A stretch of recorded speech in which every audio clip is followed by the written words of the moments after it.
Oke, Assalamualaikum warahmatullahi wabarakatuh. Waalaikumsalam warahmatullahi wabarakatuh. Selamat datang di podcast Nongki, Ngobrol Ringan Anak Farmasi. Jadi, hari ini kita sedang bersama dengan Bapak Dr. Andes Indagiri, selaku guru agama di SMK Farmasi Muhammadiyah Tanjung Raja. Bapak, apa kabarnya hari ini? Alhamdulillah sehat. Oke, Alhamdulillah. Jadi, berhubung kita sedang bulan suci Ramadan, Bapak. Jadi tema kita hari ini adalah berpola hidup sehat ala Rasulullah. Iya. Gimana sih Pak cara Rasulullah menerapkan pola hidup sehatnya? Pertama, Assalamualaikum warahmatullahi wabarakatuh. Waalaikumsalam warahmatullahi Kita awali dengan firman Allah dalam Quran surah Al-Ahzab ayat 21, di mana Allah SWT berfirman, A'udzubillahi minasyaitonirrajim. Laqad kana lakum fi Rasulillahi uswatun hasanah. Sungguh terdapat dalam diri Rasulullah itu adalah suri tauladan untuk kita semua. Di sini Allah menganjurkan kepada kita untuk menteladani Rasulullah Muhammad SAW dari berbagai macam aspek kehidupan. Satu di antara sebagaimana ditanyakan tadi oleh Ananda Caca, bagaimana pola hidup sehat Rasulullah Muhammad SAW. Kalau kita buka sejarah tentang Rasulullah Muhammad SAW, yang patut kita teladani bahwa Rasulullah itu sangat disiplin dalam kehidupan. Kita ambil contoh bahwa Rasulullah SAW untuk menjaga kesehatannya, tercatat dalam sejarah Rasulullah itu, beliau tidak lebih, kalau tidur itu hanya 8 jam saja sehari semalam. Nah, kemudian ritme 8 jam itu, Anda caca bahwa Rasulullah SAW itu bukan ketika dia tidur langsung tidur, tidak. Tapi Rasulullah SAW sebelum dia tidur, dia bersih-bersih diri. Di antaranya itu melakukan berwudhu sebelum tidur. Cara-cara ataupun sistem berwudhu itu diterapkan. Di antaranya, umpamanya kita diawali dengan membaca basmalah, cuci tangan, kemudian berkumur-kumur, gosok gigi, kalau Rasulullah itu menggunakan siwak, dan seterusnya, rangkaian-rangkaian wudhu. Kemudian ketika akan tidur, dia pun berdoa. Banyak doa-doa yang diajarkan dalam syariat agama Islam tentang doa ketika akan tidur. Kita ringkas saja bahwa Rasulullah ketika akan tidur, Rasulullah itu biasa membaringkan dirinya, badannya ke sebelah kanan. Badan Rasulullah itu kalau sedang tidur, dia berbaring ke sebelah kanan. Banyak pelajaran yang dapat diambil di situ, tapi minimal ada 3. Satu, dengan tidur miring, itu akan mengatur atau memudahkan pernapasan. Jadi orang miring ke kanan itu, tidurnya Rasulullah itu miring ke kanan. Nah, dengan miring ke kanan itu pernapasan akan mudah teratur. Kemudian yang kedua, yang diambil dari tidur miringnya Rasulullah ke kanan itu akan memperbaiki kinerja paru-paru. Dan yang ketiga akan memperbaiki kinerja jantung. Ini luar biasa yang diteladankan oleh Rasulullah SAW baru masalah tidur saja. Pun tidur itu tidak boleh berlebihan. Sebab orang yang berlebih tidur, ada beberapa penelitian, orang yang terlalu banyak tidur itu memperpendek umur. Nah, itu celakanya seperti itu. Maka kita patut bersyukur menteladani Rasulullah SAW. Bahkan para ulama-ulama terdahulu lebih banyak tidak tidur. Dia banyak beribadah kepada Allah Subhanahu wa Ta'ala. Prinsipnya adalah kita mencontoh bagaimana Rasulullah SAW. Itu baru masalah tidur saja. Kemudian yang patut kita contoh juga menekan pola hidup sehatnya Rasulullah SAW itu bahwa Rasulullah itu makan dan minum. Ada 3 ciri cara Rasulullah makan dan minum. Yang pertama, ciri Rasulullah makan dan minum Rasulullah itu makan dan minumnya Rasulullah tidak berlebihan. Tidak berlebihan. Kenapa tidak berlebihan? Karena memang itulah adalah dijelaskan oleh Allah di dalam Al-Quran surah Al-A'raf ayat 31 itu dijelaskan di situ, Kulu wasrobu wala tusrifu. Di situ dijelaskan bahwa makan dan minumlah dan jangan berlebih-lebihan. Sebab makan makanan berlebihan itu adalah cacat. Ini banyak kita temukan di fenomena kehidupan zaman sekarang. Kita ambil contoh. Orang kalau pergi kondangan, biasa makannya prasmanan. Ketika orang makan itu, apa saja di atas meja prasmanan itu masukkan di piringnya. Betul, iya. Pak. Tapi ketika dia makan, tidak seluruh yang diambil itu dia makan. Akhirnya berlebih. Nah, berlebih itu adalah mubazir. Sementara perbuatan-perbuatan mubazir adalah perilaku-perilaku setan. Nah, ini Rasulullah makan dan minum tidak berlebihan.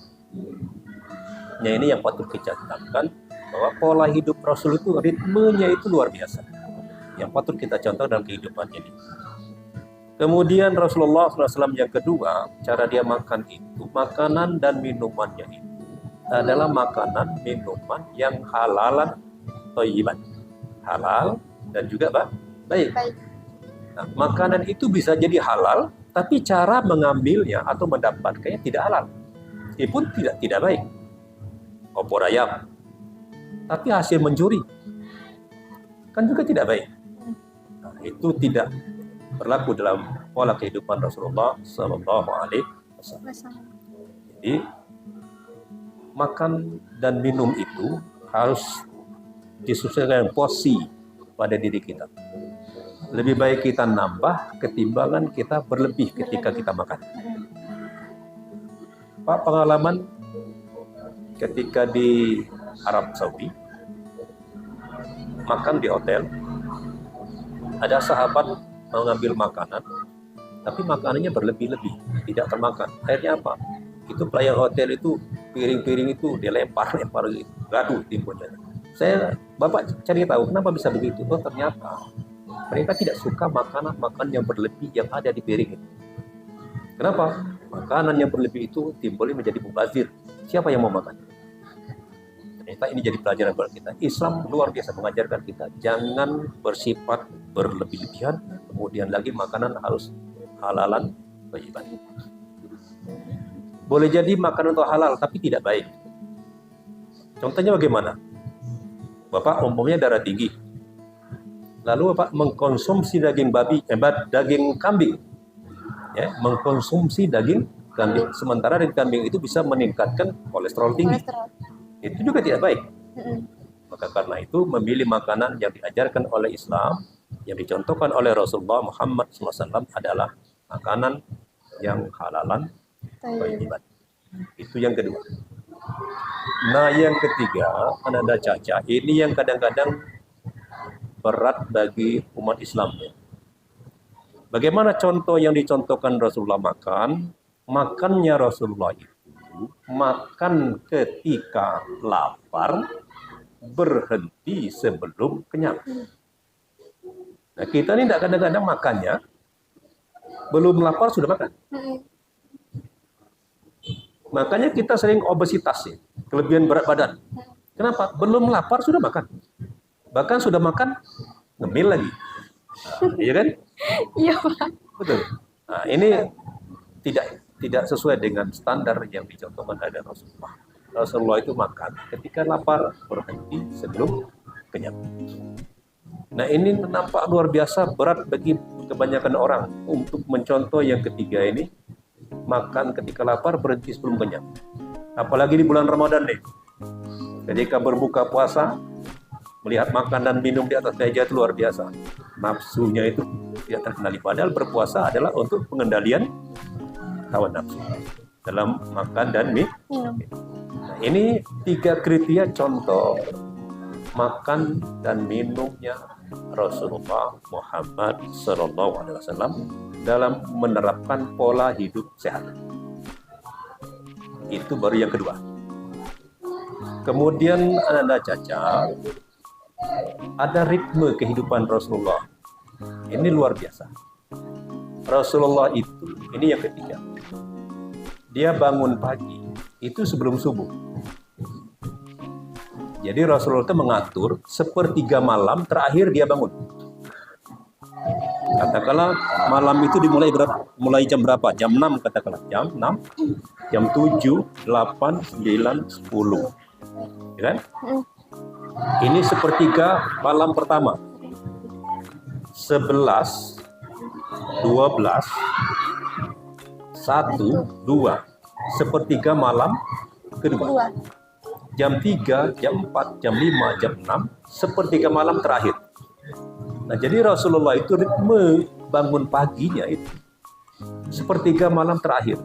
Katakanlah mulai dari jam 3 sampai subuh siang. Nah, itu ritme kehidupan Rasulullah Muhammad Sallallahu Alaihi Wasallam. Apa pekerjaan Rasulullah? Nah, pekerjaan Rasulullah bangun sepertiga malam itu adalah menunaikan ibadah yang diperintahkan, yang disebut dengan qiyamul lail.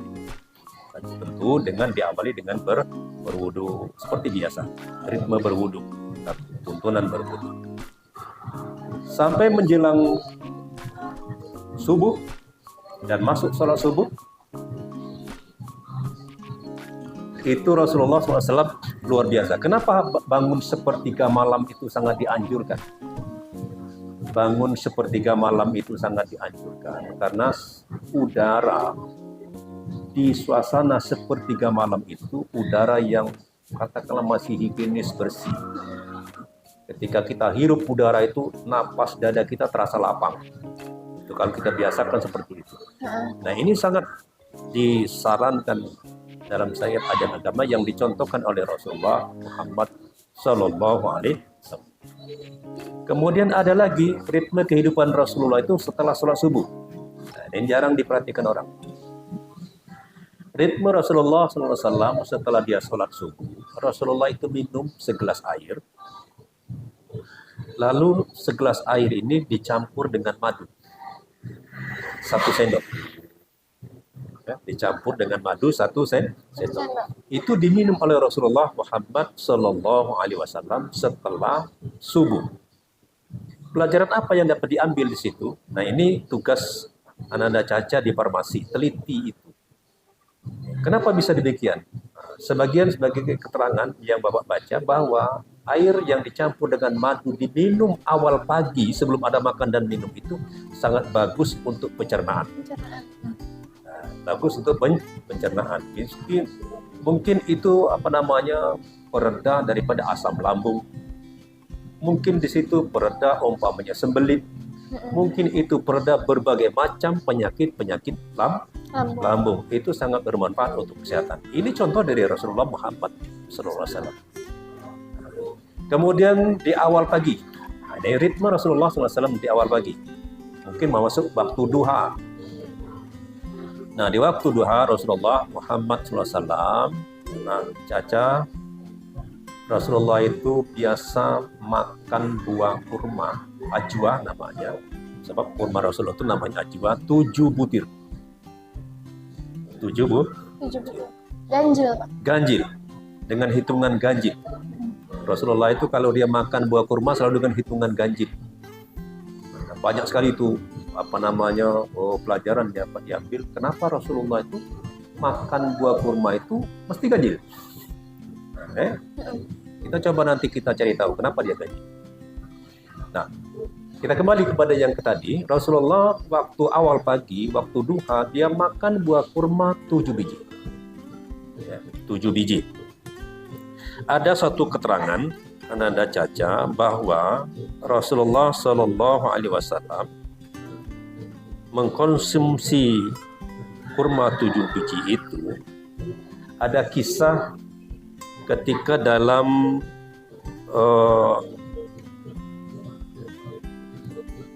sesuatu peperangan, ya, di mana dalam satu peperangan itu yang disebut dengan perang Khaybar, Rasulullah ini diracun, ya, diracun orang, katakanlah orang-orang kafir Quraisy itu meracun Rasulullah Muhammad SAW, sehingga racun itu menyebar ke seluruh tubuh. Ada 2 orang yang makannya Rasulullah dan sahabat Rasulullah yang bernama Basir ibnu Al-Barrah. Nah, sahabat Rasulullah ini meninggal dunia setelah diracun. Tapi Rasulullah tidak meninggal. Lalu dicari tahu kenapa Rasulullah tidak meninggal, tapi dia juga demam waktu itu, tapi tidak meninggal dunia. Racunnya sangat berbahaya. Setelah diteliti ternyata Rasulullah sebelum dia diracun, dia mengkonsumsi kurma ajwa 7 biji. Ternyata Ananda Caca, buah kurma itu juga bisa menetralisir racun. Satu. Yang kedua, buah kurma yang dimakan ganjil itu, nah ini sunnah Rasulullah, nah, itu barokah namanya, ya kan? Dari Allah SWT kepada Rasulullah SAW, sehingga dia daya tahan tubuhnya bisa mencegah dia dari pengaruh racun yang diberikan kepada Rasulullah Muhammad SAW. Ini diantara manfaat kenapa Rasulullah itu satu dari makannya 7 biji, atau dia makan pada kesempatan ini 3 biji, seperti berbuka puasa, ya. Hitungan ganjil tidak pernah genap. Nah, ini keterangan yang Pak dapat bahwa ini dunia medis ya. Tapi dapat keterangan dari dunia medis. Ini juga tugas daripada Nanda Caca sebagai siswa di SMK Farmasi, cari tahu, ya, gali ya, pengetahuan tentang kurma yang dimakan 3 ganjil oleh Rasulullah Muhammad SAW. Di antara manfaatnya adalah Nanda Caca makan buah kurma dengan hitungan ganjil bagi orang yang terserang penyakit diabetes. Nah, diabetes itu penyakit gula darah. Ya. Ternyata orang penyakit diabetes apabila dia mengkonsumsi kurma 3 biji dengan hitungan ganjil, itu tidak berpengaruh dengan diabetesnya. Nah, itu artinya luar biasa itu. Kenapa harus ganjil? Nah itu tadi. Manfaat yang dapat diambil di tauladan sunnah Rasulullah itu ternyata menjadi obat. Berbeda dengan makan tidak ganjil. 2, 4. Ya. Itu dikhawatirkan akan berpengaruh kepada penyakit. Maka karena itu, orang yang penyakit diabetes, dia harus teliti, selektif dalam cara makan. Ya, selektif. Termasuk yang namanya makan dan minum buah-buahan. Dia harus selektif. Maka dicontohkan oleh Rasulullah SAW, makan buah kurma itu dengan hitungan ganjil. Ananda Caca itu ketika waktu duha, awal pagi, Rasulullah membiarkan diri makan buah kurma 7 biji. Itu luar biasa, banyak yang dicontohkan oleh Rasulullah SAW, yang dialami oleh Rasulullah SAW, manfaat dimakan buah kurma itu. Kemudian sore hari Rasulullah ini, ya, Ananda Caca juga dia memberikan tauladan contoh, ya, apa yang dikonsumsi oleh Rasulullah Shallallahu Alaihi Wasallam ketika sore hari. Nah, Rasulullah ini kalau di sore hari dia makanan ringan, ya, seperti umpamanya ada cuka, kemudian ada roti, kemudian apalagi di situ disebut minyak zaitun. Ya. Kalau Pak ingat, ada warga Palembang atau keturunan Palembang, kalau petang hari itu biasa mengkonsumsi makan pempek dan cuka. Pak merenung sebentar, berdasarkan keterangan dari tentang pola hidup Rasulullah di sore hari ini, orang Palembang makan pempek dan cuka ataupun roti, jangan-jangan mendekati contoh yang dicontohkan oleh Rasulullah Muhammad SAW. Kenapa Rasulullah itu sore hari atau petang hari itu dia mengkonsumsi tadi cuka, minyak zaitun, kemudian roti kan dari gandum, ya. Bisa dibikin roti, mungkin bisa dibikin pempek, bisa bikin bodo-bodo, lalu dimakan dengan cuka. Itu petang hari.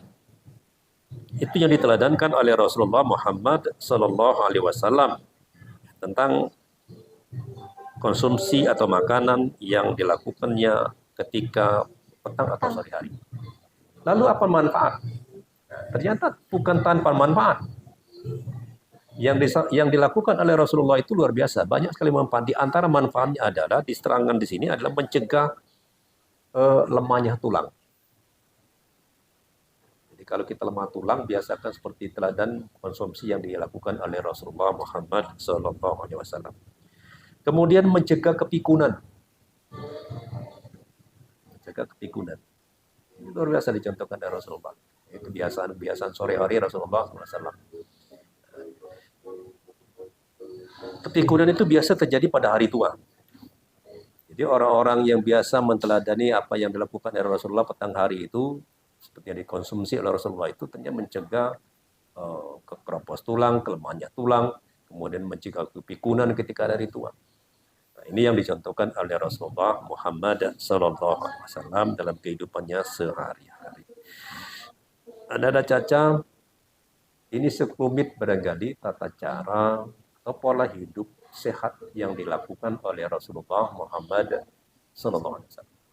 Tapi di situ Pak belum menemukan apa yang dikonsumsi oleh Rasulullah SAW ketika siang hari. Biasanya kalau di siang hari itu kita mengkonsumsi makanan-makanan berat ya, mengkonsumsi makanan-makanan berat, maka mungkin tidak termasuk di situ, tidak dimasukkan. Cuma prinsipnya adalah makan dan minum kita tidak boleh berlebih-lebihan. Makan ketika lapar, berhenti sebelum kenyang. Itu prinsip yang diteladankan oleh Rasulullah Muhammad Sallallahu Alaihi Wasallam. Itu sekelumit cerita tentang keteladanan Rasul dalam menjaga pola hidup sehat. Yang diteladankannya tentu untuk buat semua manusia, berkhusus kita umat Islam. Apalagi di bulan Ramadan, kita jangan kalap makan dan minum, jangan kesurupan makan dan minum ketika berbuka puasa, bukan menjadi sehat, tapi justru menjadi sakit. Bukan yang makanan yang menyebabkan kita tekepor, tapi kitalah disebabkan makanan itu tekepor. Nah, itu bahasa aja. Barangkali demikian, Anda Caca masih ada? Silakan. Itu Rasulullah tuh selama hidupnya cuma 3 kali sakit, Pak. Kata orang kalau misalkan sakit itu juga bisa menghapus dosa. Ya. Berarti Nabi Muhammad itu nggak ada dosa selama hidup. Ya, Rasulullah Sallallahu Alaihi Wasallam memang ada catatan Rasulullah itu cuma 3 kali dia sakit. Yang pertama ketika Rasul menggigil kedinginan. Awal dia menerima wahyu. Maka dia minta kepada istrinya Siti Khadijah saat itu, mohon diselimut. Pasangkan selimut. Itu sakitnya bukan karena sakit, karena dia berdosa. Ya. Karena dia menerima amanah ya, dari Allah Subhanahu wa taala sebagai seorang nabi dan rasul. Dia diangkat oleh Allah sebagai nabi dan rasul.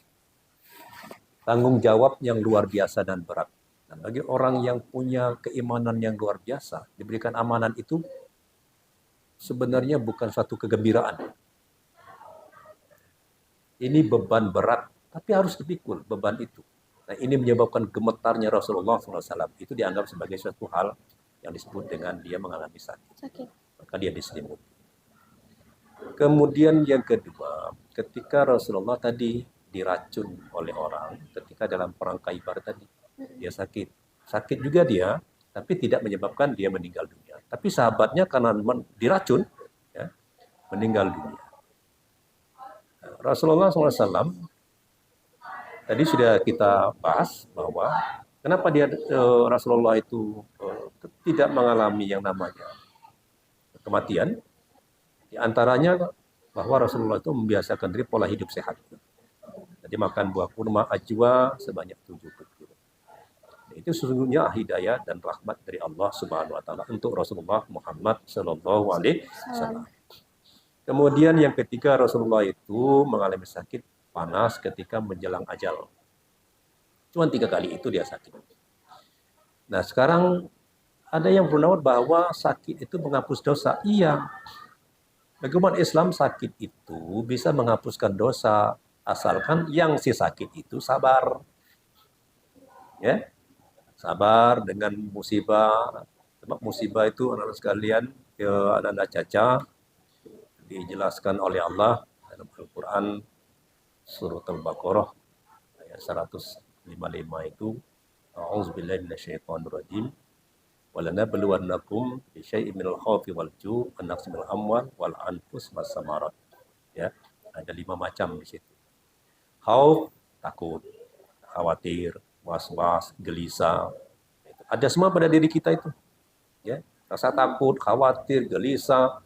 Nah, itu harus kita sadari kalau kita mengalami hal semacam itu, ini sedang diuji oleh Allah. Kadang-kadang tanpa sebab dan tanpa kita sadari, kita kadang-kadang takut. Melakukan rasa takut, cemas tanpa alasan.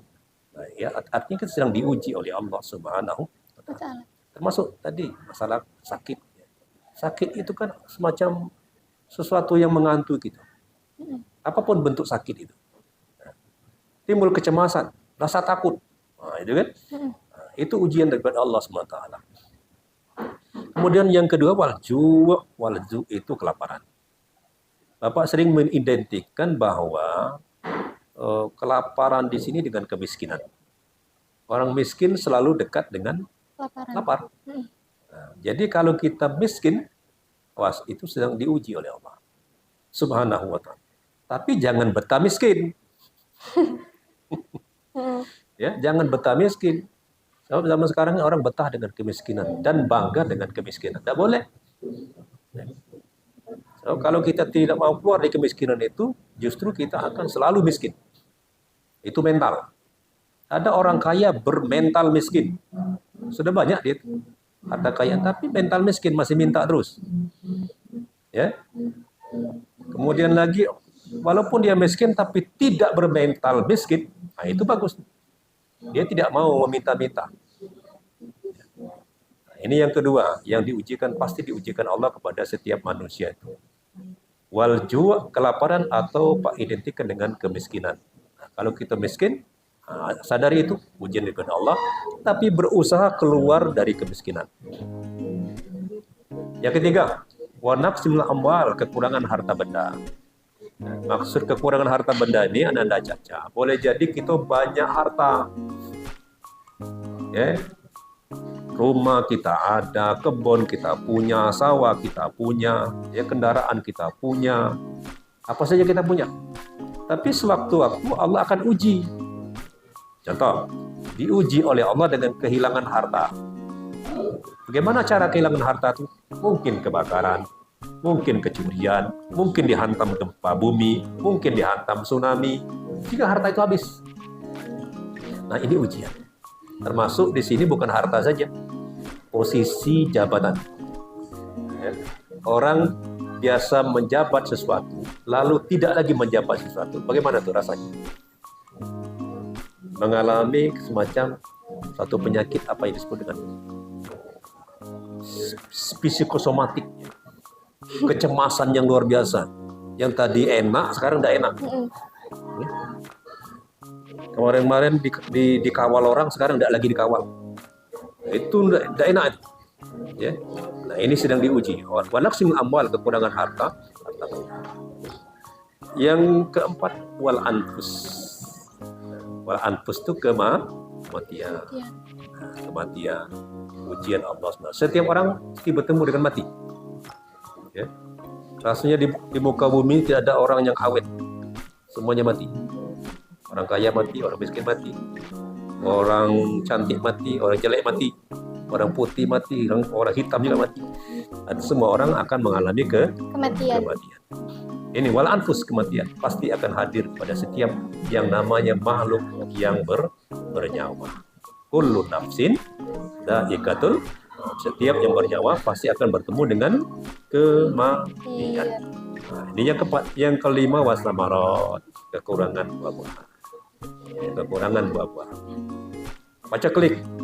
Masa sulit, nak lebaran dekat duit. Nah, itu kan. Ini diuji oleh Allah. Ya. Maka karena itu, kalau masalah paceklik sulit, duit hati buntu, orang jangan galau. Apa resep yang diajarkan oleh Allah? Wa basyiris sabiri. Berikan kabar gembira kepada orang-orang yang sabar. Siapa orang sabar itu?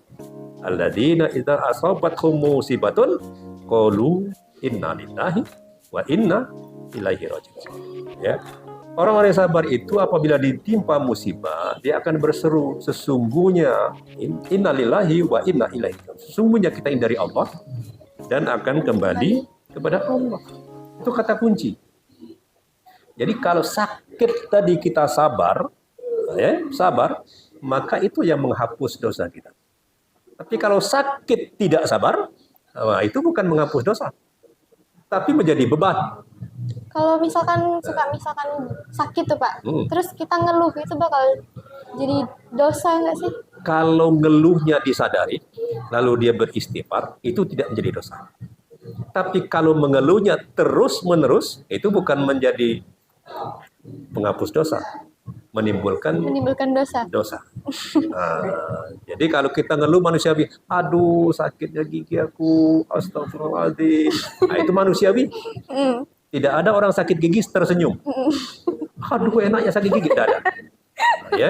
Jadi ini berhubungan dengan tadi sakit penghapus dosa. Bahkan dalam dalam Quran suratul Baqarah ayat 153 itu Allah panggil ya ayyuhallazina amanu, ya ayyuhallazina amanu sta'inu bisabri wasalah. Wahai orang yang beriman, minta tolonglah kamu kepada Allah bisabri wasalah, dengan sabar dan menegakkan Jadi kita kalau ditimpa musibah tadi, kuncinya adalah sabar.